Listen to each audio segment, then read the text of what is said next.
कसं काय पब्लिक, आपल्या मिनी ब्लॉगमध्ये सगळ्यांचं स्वागत आहे. तर आपण आलो लाईट ब्लॅकच्या ऑफिसला.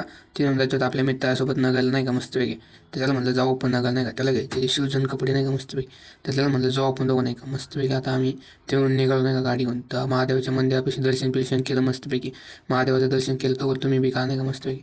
तर मस्तपैकी केस हेअरस्टाईल केलं, नाही का, गाडीमध्ये हे नाही झाली पाहिजे, नाही का.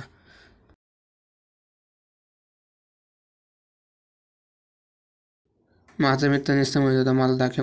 त्याला म्हणलं नाही मला दिसून दे. दोन घाट संपून मस्त आम्ही चाललो पुढं. माझा मित्र म्हणायचा मला दाखव म्हणलं थांब तुला बी दाखव, तू काय टेन्शन घेतो. तो बाबा आहे नाही एवढं मोठं टेन्शन नाही घ्यायचं मस्त.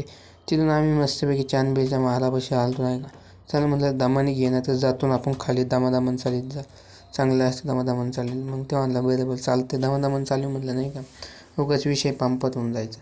आणि आपल्या नगर जिल्ह्यात आणि महाराष्ट्रात काय असू नयेत नसू, लाल पलीव कागद चिकटलेला कायम असतो, हे 100%. आणि आपल्या एक नगर जिल्ह्यात मोठं काम केलं म्हणजे, नाही का, उड्डाणपुलावर छायाचित्र काढलेलं शिवाजी महाराजांना आपण तर काय बघितलेलं नाही, पण इथं बघितलं असं वाटतं शिवाजी महाराज आपल्या ह्याच्यात आहे. तर म्हणून आपण, नाही का, प्रत्येक मुलीचा आदर करतो, नाही का, मस्तपैकी. इथं झाडं इतकं भारी काढलेलं आहे, कोण्या कलाकारांनी काढलं वा सुरू भाऊ त्याला, नाही का, मस्त. एवढं झालं ना, आम्ही कपडे आणायला गेलो मस्त. मित्राला कपडे घ्यायचे होते, त्याला तेव्हा म्हणलं कपडे घेतो मी फोटो काढतो. तो मला फोटो काढतो. त्यांनी शूज पास केला होता. त्याला म्हणलं घे शूज.